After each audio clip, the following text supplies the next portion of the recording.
अस्सलाम वालेकुम, मैं हूँ नादिया अनवर और उम्मीद करती हूँ आप सब खैरियत से होंगे। नाज़रीन, इन सारे सेशंस को करने का मकसद ये होता है ताकि आप स्टॉक मार्केट में भरपूर तरीके से काम कर सकें, और इसके लिए ज़रूरी है कि आप चैनल को जो है वो लाइक करें, सब्सक्राइब करें और साथ में बेल आइकन को भी हिट करें ताकि कोई भी इंफॉर्मेटिव वीडियो जो है वो आपसे मिस ना हो जाए।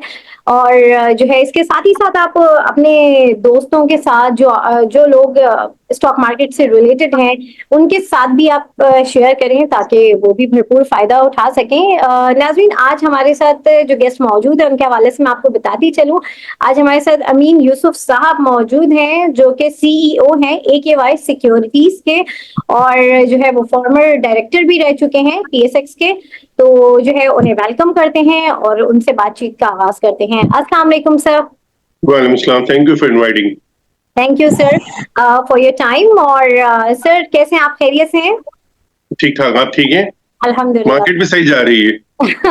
मार्केट सही जाती है तो हम सब सही हो जाते हैं। बिल्कुल। वैसे भी सही होना चाहिए हमको, जरूरी नहीं है मार्केट नीचे भी जाती है तब भी सही होना चाहिए, क्योंकि देखें मार्केट में ऊपर नीचे होती है, मार्केट ऊपर भी जाती है और लोग ऊपर जाते हुए भी पैसे बनाते हैं और नीचे भी जाते हुए मार्केट में भी पैसे बनाते हैं।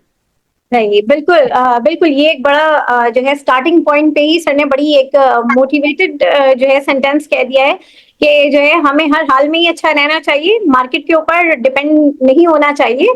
अगर मार्केट ऊपर जाती है तो हम अच्छे होते ही हैं, जब नीचे आए तो भी हमें अच्छा ही रहना चाहिए। बिल्कुल सही बात है। सर अब जरा मुझे ये बताइए कि लोग तो अच्छे हैं, सब कुछ अच्छा चल रहा है और अब आगे भी जो है पूरी उम्मीद है, और माशाल्लाह से खैर से इंडेक्स भी काफी आगे जा चुका है। सर अब ये मुझे बताएं कि अभी भी बहुत सारे लोग जो है बहुत सारी चीजों में स्टक हुए हुए हैं। अब जैसे बीच में अभी पैनी स्टॉक बहुत चल रहे थे। सबसे पहले मैं सवाल ही आपका मैं इसी हवाले से ही शुरू करूंगी कि पैनी स्टॉक में अभी अचानक से जो है वो थोड़ा सा स्टॉप लग गया है, तो जो लोग अभी पैनी स्टॉक में हैं वो क्या करें? अभी वो रुक जाएं या फिर जो है जो पेनी स्टॉक का जो टाइम है वो खत्म हो चुका है और अब जो मेन आइटम है, जो इंडेक्स के आइटम है, अब वो चलना शुरू हो जाएंगे? थोड़ा सा इस हवाले से बताइए। देखिए, इसमें हम ये नहीं कह सकते कि उनका टाइम खत्म हो गया, रोटेशन होती है। अगर आप देखें मार्केट में पहले, अगर आप एक हफ्ता पहले चले जाएं तो कोई ऐसी न्यूज नहीं थी, बल्कि न्यूज ये थी कि IMF अप्रूव नहीं होगा और कोई मीटिंग नहीं है बोर्ड की। तो बहुत सारी ऐसी चीजें रूमर्स चल रही थी। तो लेकिन जो थर्ड टियर आइटम्स में देखें लोग काम करते हैं, उसमें वॉल्यूम होता है। और देखिए हर एक का अलग टेम्परामेंट होता है। कोई चाहता है कि मैं छोटे आइटम में काम करूं, क्या कहता है कि इन्वेस्टमेंट्स पे भी डिपेंड करता है, किसी की क्या इन्वेस्टमेंट्स हमें नहीं पता। तो ये नहीं कह सकते टाइम खत्म हो गया, लेकिन ये रोटेशन होती है मार्केट में। देखिए जो सेक्टर वाइज भी होता है, कोई सेक्टर चल रहा होता है, फिर दूसरा सेक्टर चलता है, फिर तीसरा सेक्टर चलता है। इसी तरह से देखिए ये सिर्फ पाकिस्तान की मार्केट है, मैंने बाकी मार्केट में भी काम किया, ऐसे नहीं कह सकते कि खाली पाकिस्तानी मार्केट में ही डायनामिक्स है। इसमें हर दुनिया में मार्केट्स में ही होता है। कभी कभी थर्ड टियर में बाहर की मार्केट्स वगैरह कंपैरिजन करें, कोई न्यूज आ रही होती है तो उस दिन एक डॉलर का जो स्टॉक होता है ना, $10 पे चले जाता है, सेम डे चले जाता है। क्योंकि वहाँ को कैप सिस्टम नहीं है, हमारे पास कैप सिस्टम है 7.5% जो कैप ऊपर है नीचे का है, वहां बाहर नहीं है। तो ये कि कोई न्यूज आती है तो उस पर ट्रिगर करता है। देखिए यही है कि छोटे स्टॉक्स की बात है कि फिर वो जिसने होल्ड करना है, हर एक अलग टेम्परामेंट है। लेकिन यही नहीं कह सकते आपकी, जो मैं बिल्कुल नहीं करूंगा कि टाइम खत्म हो गया है। अब ये होगा कि मार्केट जब बड़ी स्क्रिप्ट आज देखें ना, आज की मार्केट एनालाइज करें कि जो बड़े बड़े स्टॉक्स है OGDCL PPL फर्टिलाइजर सेक्टर ने आज करेक्शन ली। कल अगर आप देखें तो वो प्लस थे, आज माइनस था। आज बैंकिंग सेक्टर में थोड़ी सी एक्टिविटी देखने में आई है। तो ऑब्वियसली मार्केट में जो ये होता है कि कोई सेलिंग भी कर रहा है, कोई बाइंग भी कर रहा है, कहीं से इंस्टीट्यूशनल सेलिंग भी होती है, कोई फंड की सेलिंग भी होती है। और देखिए फंड के पास एक पोर्टफोलियो पड़ा हुआ है। अब मैं फंड का अकाउंट होल्डर हूँ, मेरे पास बैंकिंग सेक्टर के ज्यादा स्टॉक्स पड़े हुए हैं, तो मैं अगर फरोख करूंगा तो उस पर इम्पैक्ट तो आएगा मार्केट पे। तो हम ये नहीं कह सकते, मार्केट में कहीं से भी बाइंग आ सकती है। अब तो ऑनलाइन ट्रेडिंग है, कहीं से भी कोई ले सकता है, कहीं से भी कोई बेच सकता है। सही, बिल्कुल। फिर आपने पीपीएल की बात की, तो पीपीएल का डिविडेंड बहुत कम आया, हालांकि परफॉर्मेंस काफी अच्छी थी, तो ऐसा क्यों हुआ, क्या वजह थी? देखिए ये तो उस पे बोर्ड पे डिसाइड होता है। जब बोर्ड मीटिंग्स होती है उसमें रिजर्व्स में पैसा डाल रहा है, कितना दे रहा है, वो तो उनके हाथ में है। हम कुछ नहीं कह सकते। लेकिन अगर ओवरऑल देखें, स्टॉक तो परफॉर्म कर रहा है, लेकिन उसमें है कि प्रॉफिट्स तो हैं, रिजर्व्स तो हैं। वही वाली बात है, जो सर्कुलर डेट का इशू होगा, रिजॉल्व होगा, तो उसमें OGDCL है, PPL है, ये जो है डिविडेंड्स बहुत बड़े दे सकते हैं, क्योंकि उसमें गवर्नमेंट जो है वो आगे जाके प्लान है। अब देखें वो कब होता है, लेकिन है कि उसमें लग रहा है कि थोड़ा टाइम लगेगा। अभी तक तो कोई मटेरियलाइज चीजें नहीं हुई फाइनल नहीं, लेकिन बातें ही सिर्फ हो रही हैं, लेकिन ऑब्वियसली इसका इम्पैक्ट आएगा तो आप देख सकेंगे कि फिर उसमें जो है ना लोगों को फायदा होगा। लेकिन वही वाली बात है कि हर एक का अलग टेम्परमेंट, जैसे पहले मैंने आपको बताया बड़े स्टॉक्स में ज्यादा पैसे लग रहे होते हैं। देखिए जो अच्छा इन्वेस्टर होता है वो देखता है कि मैक्सिमम रिटर्न उसको कहाँ मिले। अगर मुझे मैक्सिमम रिटर्न कम इन्वेस्टमेंट में मिले तो मैं अच्छा इन्वेस्टर हूँ, अगर मुझे ज्यादा इन्वेस्टमेंट में रिटर्न मिले तो कोई भी कर सकता है, ऐसी कोई बात नहीं है। तो जो दुनिया भर में होते हैं अच्छे इन्वेस्टर्स होते हैं वो स्टॉक्स को पिक करते हैं।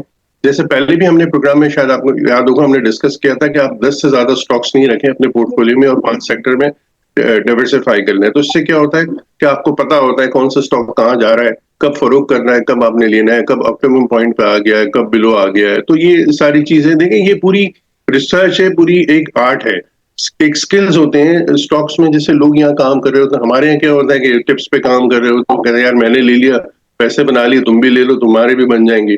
लेकिन जरूरी नहीं है जब वो बंदे ने पैसे बना लिया और आप उस लेवल पे ले रहे हो तो वहां से हो सकता है मार्केट घट भी रही हो, घटने जा रही हो। तो वो हमें एनालाइज करना चाहिए और इन्वेस्टर को मोहतात तरीके से काम करना चाहिए, क्योंकि आप अपने पैसों से खेल रहे हैं, क्योंकि आपके पैसे जा भी सकते हैं। सही, बिल्कुल। सर, अभी ये भी एक कंप्लेन जो है वो मैंने सुनी, तो मैंने कहा मैं आपसे डिस्कस करूं, क्योंकि ज़ाहिर है आप जो है फॉर्मर डायरेक्टर भी रह चुके हैं। तो ये जब ये पैनी स्टॉक्स के जो रेट, ये इन्वेस्टर्स की कंप्लेन है, ये मैं आप तक मैंने कहा मैं पहुंचाऊं और आप जरा इसकी वजाहत कीजिए कि जैसे पैनी स्टॉक्स है इनके रेट काफी बड़े लोगों ने मतलब ले लिए, ठीक है, रेट में ले लिए। अब एकदम से जो है एसईसीपी की तरफ से नोटिफिकेशन जारी हो गया और फिर उनसे सवाल कर रहे हैं कि जो है इतनी रेट क्यों बढ़ाए। तो ये उस वक्त क्यों नहीं ये नोटिफिकेशन जारी हुआ और ये उस वक्त क्यों नहीं पूछा गया कि जब जो है इनके रेट बढ़ रहे थे, जब लोगों ने ले लिया तब उनसे ये पूछा जा रहा है। तो इस तरह तो लोगों का काफी नुकसान हुआ, तो जब वो ले चुके तो पहले से क्यों नहीं ये नोटिफिकेशन हुआ। तो थोड़ा सा इसके हवाले से बताइए। देखिए सबसे पहले जैसे मैं कमेटियों में भी रहा हूँ, उसमें क्लेम्स की भी आती है, सभी काफी चीजों में इन्वॉल्व रहा हूँ। अभी देखिए इसमें इन्वेस्टिगेशन जब होती है एक लेवल पे आके कोई चीजें ट्रिगर करती है, इससे पहले तो कोई इन्वेस्टिगेशन नहीं हुई, ठीक है ना। एक ऊपर आ गया, आप कह रहे हैं चलती हुई मार्केट में तो नहीं होता। और प्लस देखिए इन्वेस्टर की भी रिस्पॉन्सिबिलिटी, एक स्टॉक की जो उसकी वैल्यू ही नहीं है, और फर्स्ट करें एक स्टॉक की 1 रुपए की वैल्यू और 5, 6, 7, 8 रुपए पे हो रहा है, तो इन्वेस्टर को भी सोचना चाहिए ना। वही वाली एक मिसाल दे दूंगा कि आप एक जगह पे प्लॉट ले रहे हैं, एक प्लॉट की वैल्यू ही नहीं है, वहां जाके एक प्लॉट ले रहे हैं और बढ़ता जा रहा है, लोग लेते जा रहे हैं। होता ये कि भेड़चाल होती है, लोग कहते हैं यार 1 रुपए का होगा, 2 रुपए का हो जाएगा, 5 रुपए का हो जाएगा, 10 रुपए पे हो जाएगा, तो एंटिसिपेट कर रहे होते हैं कि बढ़ता जाएगा। जरूरी नहीं है एक स्टॉक बढ़ता जाए। देखिए उसमें ये हो रहा होता है कि लेते रहते, मल्टीप्लायर इम्पैक्ट होता है। देखिए एक चीज के पीछे सारे लोग भागेंगे तो क्या होगा, उसकी प्राइस तो ऊपर जानी है, और एक चीज सब फरोख करने के लिए जाएंगे तो उसकी फरोख करने के लिए जाएंगे तो उसकी प्राइस नीचे जाएगी। तो एक रैशनल है, एक है। मैं देखिए मैं इन्वेस्टर से मैं को मायूस नहीं करना चाह रहा। देखिए उनको नुकसान हुआ है, लेकिन उनकी डिसीजन भी होती है, एक डिसीजन पावर होती है कि आपने गलत डिसीजन ली है तो ऑब्वियसली उसका इम्पैक्ट आएगा। लेकिन फिर भी मैं कहूंगा कि अगर इसको इन्वेस्टिगेट थॉरली करना चाहिए, और जो उसमें इन्वॉल्व है अगर उसमें देखिए साफ पता चल जाता है कि अब तो बहुत आसान है, बल्कि एक सर्वेलेंस की स्टॉक एक्सचेंज की टीम भी है, वो सारी चीजें सर्वेलेंस कर रही होती है। ऐसे नहीं है, आप कह रहे हो ना कि अगर एसएससीबी निकाय है तो जिस ब्रोकर के पास अगर कोई ऐसी एक्टिविटी हुई होगी तो उससे भी सवाल किया गया होगा, उसको भी एक नोटिस गया होगा कि भाई इतना बड़ा वॉल्यूम अगर आप एक अकाउंट में अगर बहुत ज्यादा वॉल्यूम हो रहा है, और वैसे भी स्टॉक एक्सचेंज की जो एक वैल्यू एक वो है, अलाउ नहीं कि एक अकाउंट की यूआईन लिमिट है, एक स्क्रिप्ट में आप इतनी ज्यादा एक्यूमुलेशन नहीं कर सकते, वो लॉज के अंदर आता है। तो वो तो ट्रिगर करेगी ही नहीं कि भाई मुझे अगर 2% अलाउ है तो 2% से ज्यादा तो मैं शेयर ले नहीं सकता हूँ, अनलेस इसमें जो भी आपने बताया ना एसएससीपी इन्वेस्टिगेट कर रही है, तो एसएससीपी जो है ना ब्रोकर्स को भी इन्वेस्टिगेट करती है, कभी कभी क्लाइंट को भी करती है। अगर क्लाइंट ने बहुत ज्यादा अपनी कैपेसिटी से ज्यादा शेयर्स ले ली हैं, भाई तुमने क्यों लिए, तुम्हारे पास कोई न्यूज है, कोई इनसाइडर रिपोर्ट्स हैं। देखिए जब दुनिया भर में ये होता है, ऐसे वहां भी इन्वेस्टिगेशन होती है कि आपके पास कोई इनसाइडर रिपोर्ट तो नहीं, आप क्यों एक्यूमुलेट कर रहे हैं, आप खाली वैल्यूएशन के बेसिस पे कर रहे हैं। और छोटे स्टॉक्स में तो देखिए आप अगर एक्यूमुलेट कर रहे हैं तो आपको पता नहीं है ना कि आप मार्केट चल रही है तो आप काम कर रहे हैं। अब बड़े स्टॉक्स की बात होती है, उनकी अर्निंग है। देखिए अर्निंग पे तो आप ऑब्वियसली रिसर्च करते हैं कि भाई इसकी अर्निंग है, एंटिसिपेट करते हैं कि रेट इंटरेस्ट रेट घट जाएगा, तो अगर लेवरेज पे कंपनी है तो उसको क्या फायदा होगा। तो ये सारी चीजें मैटर करती हैं, इन्वेस्टर्स को भी अपना एक किरदार अदा करना पड़ता है। देखिए पैसे बनाने के लिए मैं किसी को ब्लेम नहीं कर रहा हूँ, अगेन देखिए इन्वेस्टर मायूस होते हैं, मैं बिल्कुल ब्लेम नहीं करूंगा, इनोसेंट भी होते हैं कुछ लोग जो फंस भी जाते हैं। तो हमारी भी एक रिस्पॉन्सिबिलिटी होती है, हमें इन्वेस्टिगेट करना चाहिए। कोई भी स्क्रिप्ट में मैं देखिए अगर किसी को अगर नॉलेज नहीं है तो मैं उसको अभी भी कहूंगा कि वो म्यूचुअल फंड के थ्रू इन्वेस्टमेंट्स करें। अगर खुद कैपेसिटी कैपेबिलिटी नहीं है कि फाइनेंशियल इंस्ट्रूमेंट आप रीड कर सकें, तो बेहतर है कि आप जो है ना म्यूचुअल फंड के थ्रू जाएं, तो आपके इन्वेस्टमेंट्स जो है ना नीचे नहीं जाएंगी। सही। यहाँ पर जो हमारे साथ पार्टिसिपेंट्स हैं, आप लोगों का कोई सवाल है तो आप लोग अपना सवाल कर सकते हैं, क्योंकि टाइम बहुत लिमिटेड है। फिर एंडिंग की तरफ हम जाते हैं तो उस वक्त सवाल आना शुरू हो जाते हैं। तो काइंडली ये कि आप लोग अपने सवाल कर लीजिए, किसी के कोई सवाल है तो सवाल कीजिए। सर यहाँ पर जरा मुझे ये बताइए कि पीएसएक्स में जो है डिविडेंड आया है ₹1 का, तो ये आगे भी आएगा? इसमें डिविडेंड क्या है या बस यही था? क्या थोड़ा सा इसके हवाले से बताइए। देखिए, ये तो कोई नहीं बता सकता आगे भी आएगा कि नहीं आएगा। अर्निंग्स आएंगी तो ऑब्वियसली बिल्कुल आएगा, और कंपनीज तो ऑब्वियसली वही जैसे मैंने पहले बताया कि बोर्ड मीटिंग में डिसाइड होता है कि बोर्ड ऑफ डायरेक्टर्स डिसाइड करते हैं कि हमें कितना पैसा डिस्ट्रीब्यूट करना है, कितना हमें रिजर्व में डालना है, क्योंकि उसमें डिपेंड करता है कि आपके क्या एक्सपेंशन प्लान्स है, आपको कितना रिजर्व चाहिए, आपको कितना पैसा चाहिए आगे कंपनी चलाने के लिए। अगर आप सारा पैसा शेयर होल्डर को बांट देंगे तो आप कंपनी कैसे चलाएंगे, क्योंकि कभी कभी एक्सपेंशन की रिक्वायरमेंट्स भी आती हैं, तो इसलिए कंपनी जो है ना रिजर्व में भी पैसा डाल देती हैं। ओवरऑल तो देखिए एक्सचेंज परफॉर्म अच्छा कर रहा है। देखिए मार्केट जब चल रही होती है ना, तो मार्केट में वॉल्यूम्स होते हैं, तो एक्सचेंज को ट्रेड फी ज्यादा मिलेगी। जब ट्रेड फी ज्यादा मिलेगी तो इनकम भी बढ़ेगी। तो लग रहा है कि आने वाले दिन में अगर ये ट्रेंड कंटिन्यू रहता है तो एक्सचेंज जो है ना, अगर देखा जाए तो एक्सचेंज के शेयर अगर दुनिया भर में देखें तो कम वैल्यू पे है। उसमें सिर्फ ये कि अभी आगे जाके हो सकता है इनके प्लान्स भी हैं कि रियल एस्टेट और उसको ऑपरेशन साइड को अलग अलग किया जाए। तो वो एक बुक में था कि इनका टारगेट है कि आगे जाके ये करना। अब देखें कब होता है, लेकिन आई डोंट थिंक सो कि हम ये कह सकते हैं कि नहीं होगा डिविडेंड। ऑब्वियसली जब मार्केट चलेगी, बुलिश रहेगी, ट्रेड फी बढ़ेगी, तो ऑब्वियसली जब एक्सचेंज की इनकम बढ़ेगी तो एक्सचेंज तो डिस्ट्रीब्यूट करेगा, वो अपने पास तो नहीं रखेगा। लेकिन वही वाली बात जैसे पहले की कि अपनी डिपेंड करता है, बोर्ड डिसाइड करता है, बोर्ड की डिस्क्रिप्शन होती है कि कितना डिविडेंड देना है नहीं देना है। सही, बिल्कुल। नदीम साहब का यहाँ पे सवाल है। नदीम साहब आप अपना सवाल कीजिए प्लीज। जी अस्सलाम वालेकुम। अच्छा सर, मैंने एक पिक्चर शेयर की है चैट के अंदर। इस पे मुझे क्लैरिटी चाहिए। ये अपना बिजनेस ऑपरेट कर रहे हैं इंटरेक्टिव ब्रोकर के नाम से पाकिस्तान में, और डिफरेंट ये शेयर परचेज करके 10% के प्रॉफिट्स दे रहे हैं, और कमीशन भी जो सा इसके ऊपर चार्ज नहीं कर रहे। तो ये ऑथेंटिक है या फेक है, इसके ऊपर थोड़ी क्लैरिटी चाहिए। चैट में मैंने ये शेयर किया सर। क्या नाम है कंपनी का जी? Interactive broker. Interactive broker. ये यहाँ का तो नहीं है, बाहर का है जी। राइट सर, लेकिन ये ऑपरेट यहाँ पे मैंने ये ऑपरेट सर ये नहीं करता है यहाँ पे। इंटरेक्टिव ब्रोकरेज जो है वो बाहर का है, और वो बाहर से ही ऑपरेट होता है। यहाँ यूके बेस्ड है मेरे ख्याल में। और जो है ना वहाँ यहाँ पे वेबसाइट पे आप जाके अकाउंट खोल सकते हैं। आप बिल्कुल सही कह रहे हैं, वो तो सही है बिल्कुल, ऐसी कोई बात नहीं है। लेकिन देखिए मैं आपको थोड़ी सी एडवाइस दे दूं, मैं एक्सचेंज में भी रह चुका हूँ, लोगों के क्लेम्स आते थे। आप थोड़ी जो भी अगर कोई चीज करें ना, उससे पहले किसी भी कंपनी की इन्वेस्टिगेशन करना जरूरी है। फर्स्ट करिए किसी ब्रोकरेज हाउस है, अगर यूके बेस्ड है या यूएस बेस्ड है या पाकिस्तानी बेस्ड है, वॉट एवर कोई भी कंट्री का है, तो उसके रेगुलेटर को आप निकालें। वहाँ ईमेल करके भी उनसे पूछ सकते हैं कि भाई ये ऑथेंटिक है कि नहीं है। मुझसे पूछने की भी जरूरत नहीं है, आप वहां पे करके डायरेक्ट उनसे करके ईमेल पे। अब तो सारी चीजें ईमेल पे चली जाती है, अब तो व्हाट्सएप पे सारी चीजें हैं। तो ये जरूर कर लें, पहले अपनी अपनी कंप्लायंस कर लें, अपने तसल्ली कर लें, फिर जाके अकाउंट खोलना। आपने खोल लिया है कोई मसला नहीं है, लेकिन मैं फ्यूचर के लिए मैं आपको एडवाइस करूंगा कि आप ये देखें। देखिए इंटरनेशनल अगर आप काम कर रहे हैं तो वो डोमेन डिफरेंट है, और लोकल डोमेन डिफरेंट है। तो उसके बारे में तो फिर आपको खुद ही देखना पड़ेगा कि आपको रिसर्च करनी पड़ेगी कि क्या sir thank you so much. But ये ना पाकिस्तान स्टॉक एक्सचेंज के शेयर्स के ऊपर काम कर रहे हैं। ये मैंने पिक्चर वैसे शेयर की है चैट के अंदर। तो मैंने अभी अकाउंट तो नहीं ओपन किया, क्योंकि जब तक इसकी ऑथेंटिसिटी नहीं हो जाती। तो आप एक्सपर्ट हैं, इसीलिए मैंने कहा आपकी ओपिनियन ले ली जाए। उसमें होता है कि ग्लोबल जैसे दुनिया भर में, आपको मैं बता दूं, शायद ईटीएफ्स का आपने नाम सुना होगा, शायद नहीं सुना होगा। एक्सचेंज ट्रेडेड फंड्स होते हैं, उसमें मुझे काफी एक्सपीरियंस का, ऑप्शंस का भी, इसका भी है। तो ईटीएफ्स में क्या होता है कि आप जो है ना सेक्टर वाइज भी हो रहा होता है। अब तो दुनिया भर के ऐसे ईटीएफ्स भी आके कि ग्लोबल मार्केट में आप इन्वेस्टमेंट्स करें तो ग्लोबल कवर्ड होता है, ग्लोबल स्टॉक्स कवर्ड होते हैं। तो वो भी होता है। इस तरह से फाइनेंशियल जो इंस्टीट्यूशन होते हैं उनके भी होते हैं। तो हो सकता है वो ऐसे कुछ चीज कर रहे हो, मुझे इतना इल्म नहीं, मैंने रिसर्च नहीं की। लेकिन एक अगर आप कहेंगे तो फ्यूचर में मैं उसको आपको रिसर्च करके बता दूंगा। लेकिन वैसे मैंने आपको पहले बताया ब्रदर कि आप बिल्कुल इसकी इन्वेस्टिगेशन जरूर करें। आप जो भी है, जिस कंपनी कंट्री बेस्ड है, अगर कोई कंपनी है तो उसकी रेगुलेटर से पूछें कि भाई ये सही है कि नहीं है, इसकी कोई ऑथेंटिसिटी है कि नहीं है, कि मैं अपने पैसे लगा सकता हूँ। तो इससे क्या होगा, आपके पास एक प्रूफ लीगली भी आ जाएगा। Thank you so much. जी, किसी और का कोई सवाल है तो आप लोग अपना सवाल कर लीजिए इस वक्त, और काइंडली थोड़े माइक सॉफ्ट रखें क्योंकि डिस्टरबेंस होती है।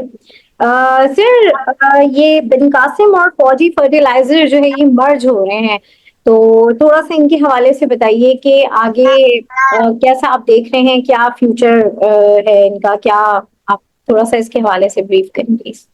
देखिए, फर्टिलाइजर सेक्टर तो ऑलवेज लाइमलाइट में रहा है। अगर आप देख लें तो दूसरे भी फर्टिलाइजर के स्टॉक्स हैं, जैसे एग्रो फर्टिलाइजर है, और तो वो परफॉर्म तो बिल्कुल कर रहे हैं, और ये मर्ज हो रहा है तो उसमें एक उसके शेयर होल्डिंग का जो है वो हम शेयर होल्डर को मिलेंगे, तो ये मर्ज हो जाएगा। तो मेरे ख्याल में इतना कोई प्रॉब्लम नहीं है। देखिए, दोनों कंपनीज बेहतर है। पहले एफएफबीएल जो है उसमें कुछ लॉसेस आ रहे थे कि उसमें फौजी फूड भी था, वो अलग हो गया। तो अब जो है ना, अब से प्योरली फर्टिलाइजर पे काम हो रहा है एफएफबीएल में भी, और फौजी फर्टिलाइजर तो हमेशा से इन्वेस्टर का शेयर रहा है।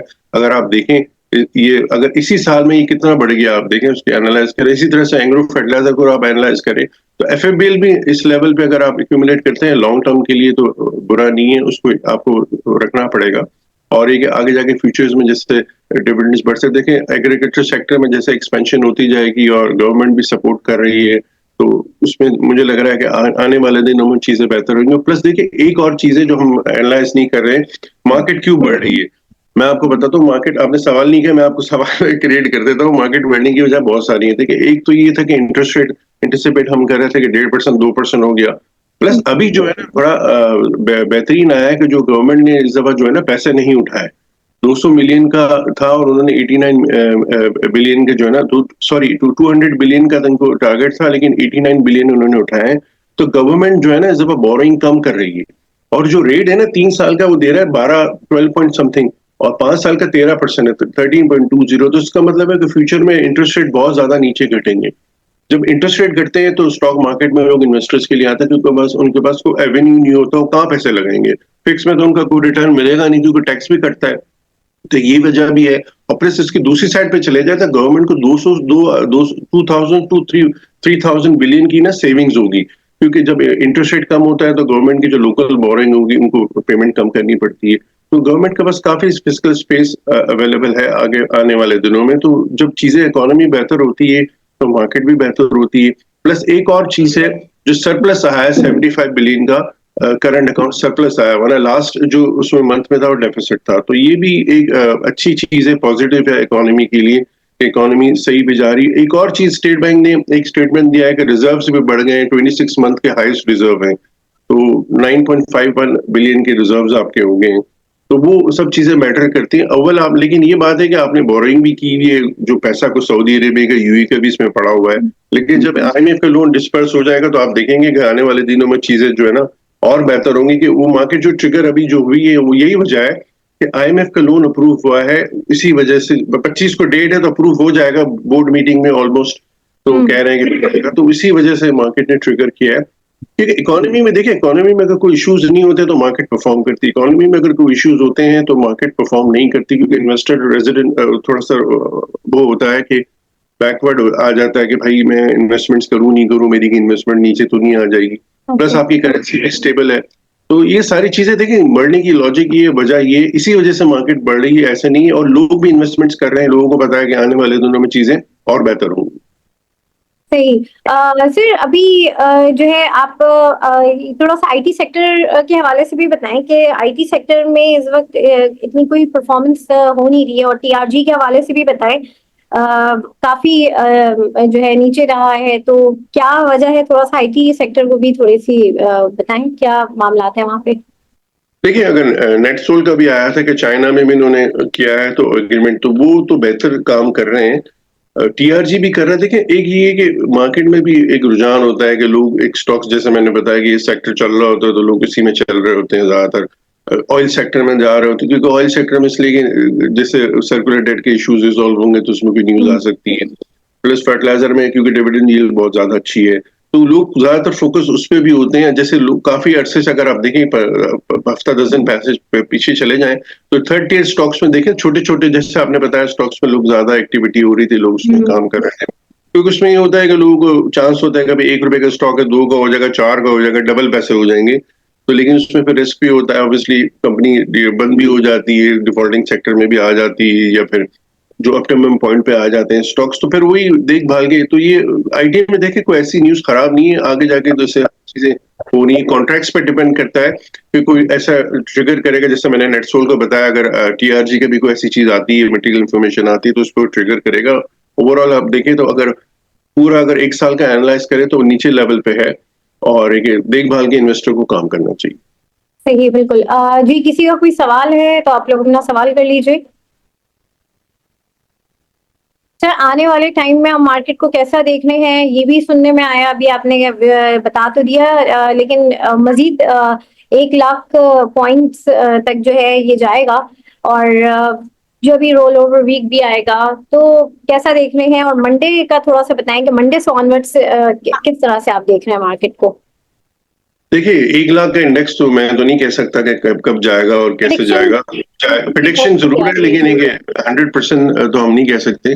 लेकिन लग रहा है कि ट्रेंड लग रहा है कि जैसे मार्केट एक साथ तो नहीं जाएगी, जैसे 82,000, इससे पहले भी अगर हम एनालाइज करें मार्केट ऊपर आई थी, 82,000 तक आई थी, फिर उसके बाद आपने करेक्शन देखी।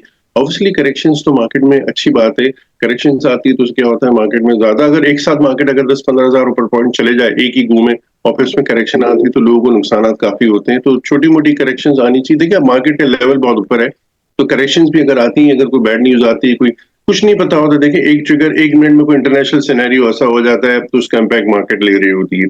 लेकिन ओवरऑल अगर देखें, जिससे लॉन्ग टर्म इन्वेस्टमेंट में, फिर ये कहूंगा लॉन्ग टर्म इन्वेस्टमेंट्स का ही उसके लिए कोई मसला नहीं है, क्योंकि लॉन्ग टर्म में जो है उसकी जो इन्वेस्टर होता है उसका होराइजन ये होता है कि उसको डिविडेंड यील्ड चाहिए होती है।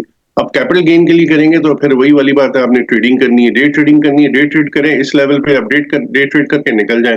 अगर आप कहेंगे मैं होल्ड करके रखूं, कल सुबह सिनेरियो डिफरेंट भी हो सकता है, क्योंकि लेवल हमारा जो ऊपर है 82,000 के लेवल पर खड़े में, ऑल टाइम हाई पे खड़े में।